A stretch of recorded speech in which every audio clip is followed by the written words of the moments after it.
What's going on, everyone? It's Marcellus back with another video. We got to talk about Lunar Classic. This is just going to be a short little technical analysis, seeing where Lunar Classic is going to end up next. So definitely hit that like button and subscribe. Leave a comment in the comment section. Go ahead and follow me on Instagram for updates on when we're going to be having the next live stream.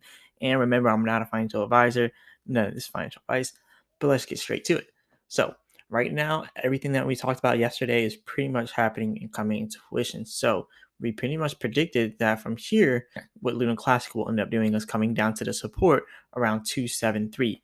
That's exactly what we're doing. We came down here to this 273 support.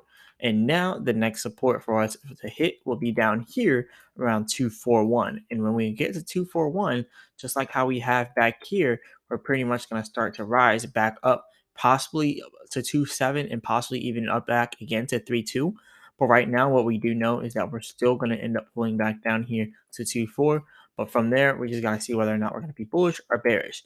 Now, in the bullish scenario, remember there's high activity in this area, and in the bullish scenario, we could either have high buying or selling activity.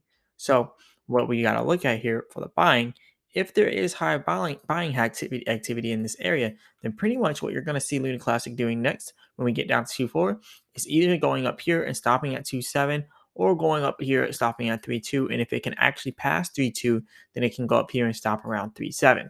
That's if we are bullish. But look, if we're bearish and if we continue to sell off like we're doing now, then you got to be prepared for what comes next, which is pretty much, like I said, the 2.4 support. And then after that, we got another support at about 2.17. And we have more support down here at about 1.8. And see, when it hits 1.8, high activity expected is inspected in this area, and that's pretty much going to be high buying activity. So if we pull all the way down here to 1.8, we have high buying, so it's going to help us. It'll probably help us get back to like maybe 2.4 if we go all the way down to 1.8. But look, I don't think this is going to go straight down to 1.8. I'm not saying that, but I do believe that's going to go down to, like I said, 2.4, and then eventually down to 2.1. And if it can't hold 2.15, then eventually what's going to end up happening is Luna Classic is pretty much going to start continuing to pull back down to 1.8. So we want to prepare for that if we're going to continue to sell off. So yeah, we always got to look at the bullish and the bearish scenarios. Now, for the 4 hour chart, the 4 hour chart shows you something a little bit different. It always shows us something better than what we were looking at before. So for the 4 hour chart, it's showing here. This is actually pretty significant because as you can see, it does say high activity expected. But let's talk about that because look, now we're forming upper red area, which is supply and demand of less demand. It shows we have less demand in that area. And it also says high activity. And you're also seeing we're coming off an overbought area on the oscillator, and it's actually starting to form downwards, showing that selling is now going to start flowing in. In the last 24 hours, the market control is bullish by 80%. So pretty much, I'm really expecting some high selling activity here for the institutional investors and the large whales. We're going to have high selling activity. So this high selling activity is probably going to end up bringing us all the way back down to that 1.8 support. And ironically, that's actually where our major support is showing itself. Around 1.6, we have some more support, but really 1.8 is really where we want to look at. If it continues to sell off like this, we can go back to where we just came from. Because remember, look at that candlestick. That's a huge green candlestick showing that that was a large influx of money. Probably big whales seeing that news, buying in, mixed with retail investors buying in, and now people are slowly selling out because they're gains. People lost a lot of money, and now they're seeing gains. So now a lot of people are selling out at very fast paces. So you're going to start seeing people doing that, and eventually it could bring us back down to where we were before, especially since we've actually topped out here on the oscillator and it's overbought. So now you're going to start seeing that selling going down. And yeah, we're probably going to end up seeing Luna Classic maybe getting back down to 2.4, possibly even 1.8 like we were before. So you definitely want to prepare for that. And as for this, you can see, 10% down for the last 24 hours. We're still going to keep selling out like this.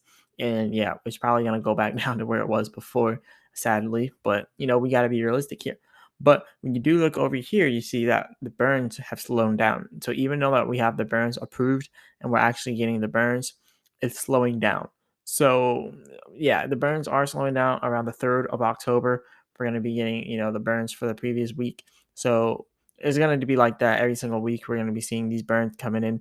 But I still wouldn't expect like a dollar by the end of the year, like people are saying. It's just ridiculous. Like, in order for a dollar by the end of the year, we got to have 99% of the circulating supply burned. And that's a lot of circulating supply burned. So 99% by the end of the year would have us like at a dollar. But right now, I'm not really expecting a dollar because for a dollar by the end of the year, it'd have to be like 6.5 trillion inside of circulating or inside of market cap. And 6.5 trillion market cap by the end of the year is just unrealistic. Even inside of 1 year, it's unrealistic. So you really got to look at this smart. You don't want to really go off the FOMO, the fear of missing out. That's really all it is because people want to see it hit a dollar and they don't want to miss that. So it's just a fear of missing out, but you want to get rid of that mentality because it's definitely going to hurt you in the long run. But I still do think there's a potential here at Luna Classic, but this is the pullback period. So continue to expect a little bit of a pullback, especially after you get a huge pump like this. There's always an expected pullback. But hey, maybe it can continue to pump here and do the bullish scenario that we were talking about earlier. Because if it can actually do that, then you will see Luna Classic getting back up to 3-2 if it can do that bullish scenario. So there's always that chance. But right now, we are pulling back, so you want to prepare for that. Even the oscillator on the 15-minute chart is kind of showing that it's starting to peak out here. So we're about to start having that selling flowing in, bringing us down there with that wave and bringing us all the way down to about 2.4. So I still expect 2.4 here for Luna Classic. Hey, anyways, this is pretty much all I got for you all today. Definitely go ahead and hit that like button and subscribe. Leave a comment in the comment section if you like the video. Also, if you want to go ahead and follow me on Instagram, go ahead and do that. I'll be updating you all when I do the live streams on Instagram, and I'll be putting more updates on there as well. And remember, I'm not a financial advisor. None of this is financial advice. As always, I'll be back with another video.